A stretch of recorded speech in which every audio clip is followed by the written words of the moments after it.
How to encourage productivity without hurting creativity. If you are in charge, then part of your job is to motivate your team to get their work done on time. In a management setting, for instance, you will likely have targets that you need to meet and deadlines that you need to work to. And that means you need to encourage your team to work fast and not spend their time chatting around the water fountain. So what do?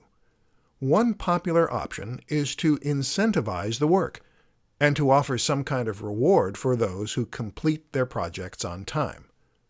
The only problem is that according to psychologists, this can actually hamper creativity. Why? Because when we are working toward something, we put pressure on ourselves. When you put pressure on yourself, this essentially means that you enter the fight or flight response. You become stressed. Yes, even if you are working toward a reward rather than working to avoid a punishment, you still trigger a stress response. In order to think creatively, we need to relax. When you relax and give yourself space to think, this causes more neurons throughout the brain to fire. In short, when you're panicking, you become very focused on a single type of thinking, whereas relaxation allows the mind to wander, which is where imagination and inventiveness comes from. So, what is the solution? One option is to think about the different kinds of work that need to be done, and to treat them differently. Data entry, for example, does not need creative thinking to be finished.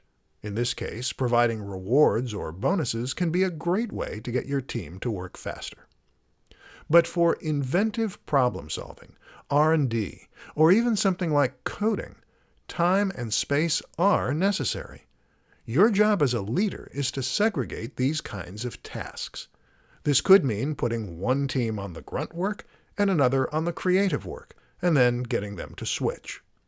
Alternatively, it could mean creating windows for working on each kind of project. Perhaps let your team work creatively until lunch and then switch gears afterward. Although actually, eating triggers the release of relaxation neurochemicals, such as serotonin and melatonin. So you might be better to swap those two around.